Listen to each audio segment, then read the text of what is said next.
presse ca siège u taxawu la ñu wax pour waxtaanee daal actualité bi en attendant nag ñuy xool ñoom lan la ñu wax pour honorable mën cee àddu honorable yaa ngi gis ni dañu toog ba si yàgg rek dégg ay chroniqueur ñu ni Adji Sarr dafa am nationalité suisse bi xibaar boobu jibee ci réew mi nag ñu bëri doon laaj nu mu mën a nekkee ak yu mujj ñu xëy gis journaliste investigation bii def investigation di Babacar Touré Kewlo daal di siy ñëwaat nu mu gën a yaatoo xamal sénégalais yi rek ni moom mi la di Adji Sarr musul am ab nationalité suisse nee na Adji Sarr ma nga France actuellement te dundin bu metti sax la fay dundee ndax nee na day wër di ñaanaatu lu mu dundee di ay kàddu yoo xamante ni ab Babacar Touré moo ko yëkkati ci benn vidéo honorable. mais balay loolu. ak may may. waaw. ma wax ci opposition bi dajaloo. tey jii. ni dañuy wax ci actualité bi. oui wax nañ ci loi interprétative bi wax nañ aussi ci ni nga ni salfaañee wàllum institution yi. selon peut-être li Mamadou Massali lire tout à l'heure. bien. oui. kon ñoom dañuy anticiper sur l'événement de lundi parce que lundi on ne parlera que de cette actualité. Une tribune leur est offerte pour ñu wax Sénégal yëpp dégg ñu poser la question au premier ministre mu tontu. kon ñoom ils n'ont pas boycotté. Attendez. non bi FDR la bii dafa wute ak. bi amul FDR la totalité les 90% ñoom ñëpp c'est des députés. oui. y a Abdou Mbow après. Anta Babacar. alors Massali, pourquoi Pape Djibril. ce qui dit que kon. Aïssata Tall Sall. ñoom ils sont en train de faire leur question d'actualité. Ils sont en train d'analyser l'actualité mais ils vont le dire sans réponse. Voilà ce que je disais, c'est ce qui les arrange. il faut le dire ça. Mais ils ont une tribune lundi boo xam ni mën nga ko wax et le premier ministre est tenu de vous répondre léegi nag nga gedd loolu ba pare anticiper tey ñëw ni da nga koy waxtaan ak askan bi waxtaan boo xam ne amul tontu ou mën nga ñëw wax lu la def dem sa yoon bref loolu laa ci amoon lu ma ciy sànni nan dellu si Sénégal il faut ñu wax ci. oui. xëy suba nit jóg. wax joo xam ni xamuloo fan la ko teg. mais c'est du jamais vu. et puis ñi koy wax ils n'ont jamais voyagé ils sont jamais allés en Europe xamuñu luy na avoir une nationalité étrangère. mais Adji Sarr ne peut même pas avoir un droit d'asile en Suisse naka la fay amee nationalité amul sax droit d'asile bu mu doon laaj sax amu ko fa.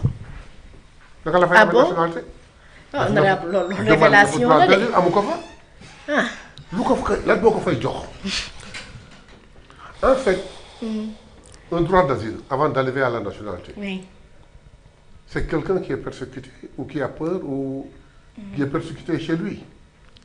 mu daw dem di làqu fenn. loi internationale yi les lois internationales ñoo ko permettre. oui. Adji Sarr kan moo ko persécuté kan moo ko menacé. ndax am na Sénégal kenn koo xam ne est-ce que mas ngeen dégg. en fait boo xoolee analyse bi Adji Sarr est contre les pastefiens est-ce que mas ngeen dégg benn pastefien menacé ko. Adji nee na bien dafa nekk en danger de lan waxoon. Adji Sarr. oui. tu accuses quelqu'un de viol. tu vas à la gendarmerie. au sortir de la gendarmerie ñu jox la ay agent bip yu lay garder di la jox alal ju dul jeex di la préparer ay conférence de presse di la defal ay shooting di la defal yëpp bref nga ni j'ai mes preuves face à face lay xaar nga am chance am face à face si ñeme woo xool waa ji nga ni procès ngay xaar procès jot amoo lay amuloo loo wax ba ñaari chef d'accusation yi nga xam ni moom nga génne woon ba Sénégal tas ba 80 et quelques personnes dee ci. oui. ñu jël ñaari chef d'accusation yi sànni ci àll ba. jël benn verdict boo xam ne je crois que gëj na am depuis 1800 xaw ma 1700. indi ko. oui. bëggee génn dem dëkk bi kenn yëgu la. te nit moo toog volontaire ni moom ci loxoom la jaar moom moo def yëpp moo ko génne dëkk bi waaw avec quel intérêt. ban mooy intérêt bi. Adji Sarr su fekkee ñun rek elle peut venir ici au Sénégal. Elle peut marcher dans la rue. Ça ne nous pose aucun problème. Nous la considérons comme une victime, comme une dame vulnérable, une demoiselle vulnérable, qui était dans le besoin, que des bandits, que des lâches ont utilisé pour pouvoir faire tomber un leader charismatique du pays. Nous la considérons pas comme un ennemi, mais comme une victime. C'est ça le problème. Mais quant à la nationalité, je crois pas que mu mun ko am sax. foofu lay ca Suisse. te ñooñu dox naan am na nationalité suisse comme ñu ngi wax ay kii naan elle vit difficilement en Suisse ba day ñaanaatu mais bizarrement Adji Sarr ne devrait pas. Parce que quand elle était là soo déggee ay vidéo yu fuité wala ay audio yu fuité mais elle recevait énormément d'argent mais ñi ko doon jox xaalis bi ana ñu. wala léegi il n'y a plus d'intérêt. wala elle n'a pas réussi sa mission.